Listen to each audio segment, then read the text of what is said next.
नमस्कार मित्रों, राधे राधे। वैदिक कल्चर में आपका स्वागत है। दोस्तों, आज बात करेंगे त्रेता से लेके कलयुग आने से पहले तक के कुछ महत्वपूर्ण शाप। तो सबसे पहले बात करेंगे भगवान विष्णु को किसने शाप दिया था। शिव पुराण के अनुसार शंखचूर्ण नाम का एक राक्षस था। उसकी पत्नी का नाम तुलसी था। तुलसी बहुत पतिव्रता स्त्री थी, जिसके कारण देवता शंखचूर्ण का वध करने में असमर्थ हो गए थे। देवताओं ने उद्धार के लिए भगवान विष्णु ने शंखचूर्ण का वेश धारण कर लिया और तुलसी का पतिव्रत भंग कर दिया। तब भगवान शंकर ने शंखचूर्ण का वध किया। यह बात जब तुलसी को पता चली तो उसने भगवान विष्णु को पत्थर हो जाने का शाप दिया।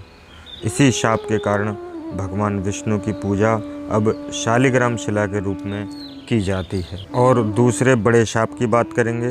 शिव पुराण के अनुसार एक बार जब सभी ऋषिगण, देवता, प्रजापति, महात्मा आदि प्रयाग में एकत्रित हुए, तब वहाँ दक्ष प्रजापति ने भगवान शंकर का तिरस्कार किया था।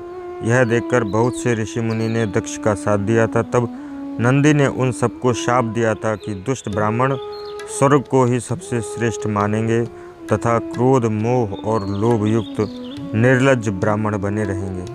वह शूद्रों का यज्ञ करवाने वाले दरिद्र ब्राह्मण के समान होंगे।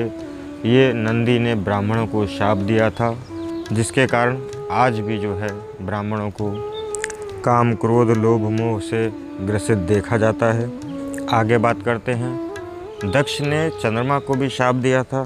वो कैसे दिया था, ये भी शिवपुराण में वर्णन है। दक्ष प्रजापति ने अपनी 27 पुत्रियों का विवाह चंद्रमा के साथ करवाया। उन सभी पत्नियों में रोहिणी नाम की पत्नी चंद्रमा से सबसे ज़्यादा प्रेम करती थी। यह बात उनकी अन्य पत्नियों को अच्छी नहीं लगी। ये बात उनके पिता दक्ष को जब पता लगी तो बहुत क्रोधित हुए और चंद्रमा को सभी के प्रति सम्मान भाव रखने को कहा, लेकिन चंद्रमा नहीं माने। तब क्रोधित होकर दक्ष ने चंद्रमा को क्षय रोग होने का शाप दिया था। और एक बार तो स्वयं नारद ने, जो भगवान विष्णु के भक्त हैं, नारद ने भगवान को शाप दे दिया था। वो शाप की कथा भी बड़ी रोचक है। एक बार देवर्षि नारद एक युवती पर मोहित हो गए। उस कन्या के स्वयंवर में वे भगवान विष्णु के रूप में पहुँचे, लेकिन भगवान की माया ने उनका मुख जो है वानर के समान बना दिया। भगवान विष्णु भी स्वयं स्वयंवर में पहुँच गए। उन्हें देखकर उस युवती ने भगवान का वर्ण कर लिया। यह देखकर नारद मुनि बहुत क्रोधित हुए और उन्होंने भगवान विष्णु को शाप दिया कि जिस प्रकार तुमने मुझे स्त्री के लिए व्याकुल किया है, उसी प्रकार तुम भी विरह में स्त्री का दुख भोगोगे। भगवान विष्णु ने राम अवतार में नारद मुनि के इस शाप को पूरा किया। उन्होंने ये भी कहा कि तुमने मुझे वारण का मुख दिया है, उस जन्म में वानर ही तुम्हारी सहायता करेंगे। तो इस प्रकार से भगवान ने अपने भक्त का भी शाप जो है स्वीकार किया और उस शाप को पूरा किया है। आगे बढ़ते हैं। माया ने रावण को शाप दिया था। वो किस प्रकार दिया था। रावण ने अपनी पत्नी की बड़ी बहन के साथ छल किया था। माया के पति वैजंतपुर के राजा थे। एक दिन रावण शंबर के यहाँ पर पहुँच गए। वहाँ रावण ने माया को अपनी बातों में फंसा लिया। इस बात का पता लगते ही शंबर ने रावण को बंदी बना लिया। उसी समय शंबर पर राजा दशरथ का आक्रमण कर दिया। इस युद्ध में शंबर की मृत्यु हो गई। जब माया सती होने लगी तब रावण ने उसे अपने साथ चलने को कहा। तब माया ने कहा कि तुमने वासनायुक्त होकर मेरा सतीत्व भंग करने का प्रयास किया है, इसलिए मेरे पति की मृत्यु हो गई है। अतः तुम्हारी मृत्यु भी इस वासना के कारण ही होगी।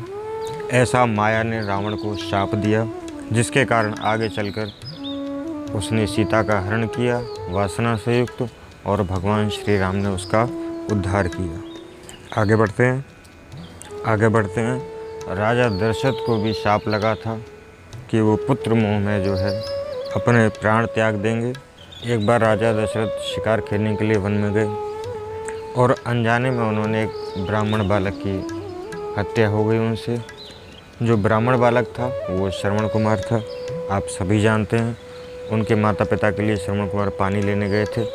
इसी बीच पानी लेते समय राजा दशरथ ने सोचा कि कोई हिरण है और उन्होंने बाण चला दिया, जिससे उनकी मृत्यु हो गई। राजा दशरथ श्रवण कुमार के माता पिता के पास गए उन्होंने माता पिता से क्षमा मांगी, लेकिन रोते रोते श्रवण कुमार के माता पिता ने राजा दशरथ को शाप दिया कि जिस प्रकार हम लोग अपने बच्चे के वियोग में तड़प रहे हैं, उसी प्रकार तुम भी अपने बच्चे के वियोग में तड़प तड़प कर अपनी जान दोगे। ऐसे ही महाभारत में राजा पांडु को भी शाप मिला था कि वो जिस किसी भी स्त्री के साथ सहवास करेंगे तुरंत उनकी मृत्यु हो जाएगी। उनको ये शाप किंदम ऋषि ने दिया था। एक बार राजा पांडु वन में जा रहे थे शिकार के लिए। उन्होंने एक हिरण और एक हिरणी को समागम करते हुए देख लिया था। वो हिरण हिरणी और कोई नहीं थे, किंदम ऋषि और उनकी पत्नी थी। पांडु ने उनको ऐसा करते हुए देख लिया, इसलिए किंदम ऋषि ने उनको शाप दिया कि जब भी वह किसी स्त्री से मिलन करेंगे उसी समय उनकी मृत्यु हो जाएगी। इस शाप के चलते राजा पांडु अपनी पत्नी माद्री के साथ मिलन कर रहे थे, उसी समय उनकी मृत्यु हो गई। वो अपनी काम और वासना पर नियंत्रण नहीं कर सके। तो ये थे मित्रों कुछ प्रसिद्ध शाप जिनके बारे में आपको जानकारी होनी चाहिए थी। तो आज के लिए बस इतना ही। जानकारी अच्छी लगे तो लाइक शेयर कमेंट करना ना भूलें और हमारे चैनल वैदिक कल्चर को सब्सक्राइब करना बिल्कुल ना भूलें। धन्यवाद, नमस्कार, राधे राधे, जय हिंद, वंदे मातरम।